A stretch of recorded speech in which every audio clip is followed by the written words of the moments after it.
So there is a special law na matagal na kasi ito, mga special economic zones, binigyan ito ng parang autonomy na yun ang kanilang batas na pinapayagal dyan sa loob. Meron silang mga sariling police, fire, sariling doon sila nagbabayad ng kanilang mga permits and everything. So binibigyan yata sila dyan ng ganon. And yun ang pagkakaiba. So ngayon, ito na ngayon ang medyo natin, problema. Mas maganda yung tumakbo sa sunog na alam mo kung ano yung masusunog. Kaysa pupunta ka ng sunog, di mo alam, may sasabog pala. Di ba? Affirmative yun, sir. Mas maganda kung nasa ilalim ninyo. Sabi ko nga, hindi ako magdi-determine.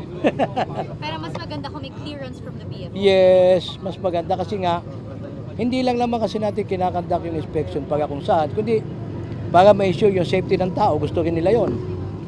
Ang pinakamaganda dyan, malaman natin kung ano laman ng structure, alam natin kung ano kasing firefighting ang gagamitin natin, kasi alam nyo kung ano yung klase ng building.